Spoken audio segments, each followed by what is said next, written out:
Fawcett first got the country's attention as one of the 3 female detectives in the hit series Charlie's Angels. Since then, she's become a critically acclaimed actress.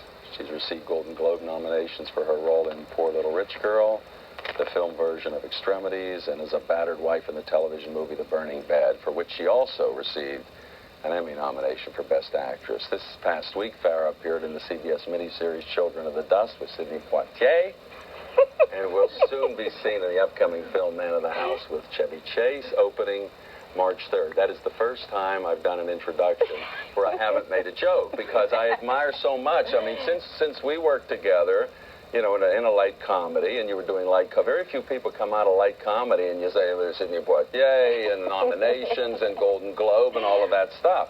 Now, before I say what I'm going to say, did you want to clarify anything? Yes. Well, not yet. Oh, as I start going, you'll clarify? Yeah, I think okay, well, let me just say what's on my mind, because I How unusual. Yeah.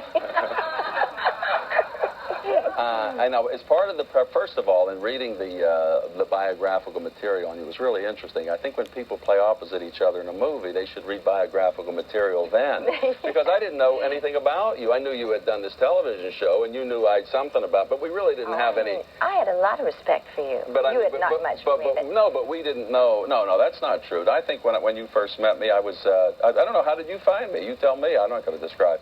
I remember coming in, meeting you at your house, sitting down and saying things to, like, you know, if you fly first class on a plane, this is about the movie script. You don't pay for your drinks and for, I don't know if you remember yes, that. Yes, I do. You don't pay for your, and you looked at me like, what? What is he saying? I said, no, I'm just saying that kind of thing. We have to fix that up in the script. Yes, but you acted like you were saying it in real life. Oh, it was real life. I mean, no, I that was real life when we were talking, right? It was. That was you. That was me talking to you in real life. No, I kind of sat there going... But you later told me, I don't know if you remember this, because we've never talked about it. In fact, we've really never talked since we did that movie, which is like, you know... Which also, you said we've never met. And I thought that was before so cute. That. No, so when we did the movie, you said... Well, we had never met before that, had we? No. After the movie, you said we've never met. Oh, I've seen you. But we never really spent any time. I've seen you in places. But you said that about Michael Douglas. I thought you meant that we hadn't been intimate or something like that. And then... Intimate? You know, and we were in bed and everything. And then you said we hadn't met. And I'm sorry, go ahead. I interrupted. No, I meant we hadn't met before we were... Right. But yes. no, but what you said is I said a couple of things about the script, and you told me at some point later, you said, you know, when I first met you, you gave me such a headache. Oh, you're so mental. I had a lot of things I wanted to say about the script, and you were down there, you were relaxed. It was Acapulco. You were feeling like I'm going. Then she meets me, and I like say, you see on page 37, and then what we have to watch out, we have to have a and you're going. Oh, my God, this guy, I'm sure what he's saying is true, but who needs this? And then what's weird, though, is after all of that, which is a little like you don't pay for your drinks, you end up doing, you know, like The Burning Bed and Battered Women. Now I'm just like you. Exactly. You don't pay for your drinks. That's exactly right. You see, I thought that, you know, the script was written and like it was God and, you know, it was authority. And I'm a different person now. And you've changed your mind, because also in the early... material, you said you didn't really believe in the method, and I bet you do now. I bet when you play... I am method now. I don't even know it. You are the method. Well, no, I know. Certainly, you don't play those kind of parts unless you believe in having the experience when you're acting. Yes, yes. If I knew then what I know now, if you could have told me instead of talking Sunburn and about Acapulco with me, you'd say, what, with that clown and Carney?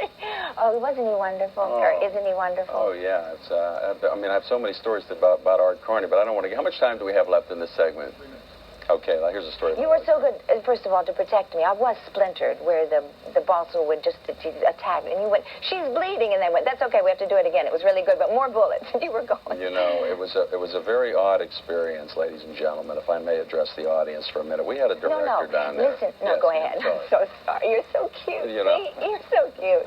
Well, look, I'm not going to address the audience to offend you, but I did want to say this one thing, that we had a director down there, a man named Dick Serafian, who was really actually a very talented man who adored Farrah. And why? I don't know. He really did, and he adored Art Carney. And he had a lot of trouble with me. I think it was because I was rewriting the script, and he knew it was getting better, and he said, are the producers aware that you're writing the script every day? He was intimidated by you. It might have been that. It might have been something like that. But this guy, he was always, and I always would say, you know, it's like you're great to everybody, and then you get to me, and like, he used to. He was so shocked that you came up and actually said that to him. Yeah, I come up and said a lot of things to him, and that was before I'd even been on, that many talk shows or anything. But no, you just right away. You said, is there something? You got a problem? You got a problem or something? Because if we were doing a scene and he wanted me to be louder, instead of saying, would you be louder, he'd say, you're coming off funereal. You know, like a sensitive guy. Anyway, we do this thing, and we had this shootout, and I had a fight with this director. I said, I'm concerned. Every day, almost. Every day, and I said, you know, what's going to happen? And don't worry about it. It's in the nature of the shot. And we had to crawl on our hands and knees, but I had pants on, and your legs, I think, were bare. Right. I just had a T-shirt on. A T-shirt. No. Anyway, catch it. It's in the video stores. It's Sunburn. Yes, lots of people like it. No, I do too. I like it too. It's light and it's fun. And you're crawling across the floor, and you really were bleeding all over. Yeah. And he started to scream at somebody like it was somebody else's fault.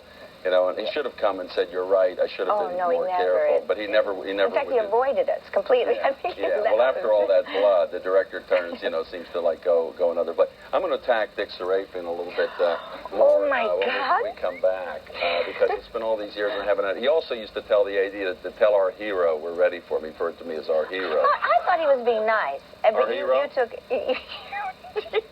But I was much more naive. Yeah, you were sweeter and more. Yeah, you were like more trusting than I. I went to him about that. I know you did. When you say our hero, I mean I've always been like this, ladies and gentlemen. This just didn't start with this show. We're going to be right back with Farrah Fawcett, and later with Clay Detmer in a heart-to-heart talk.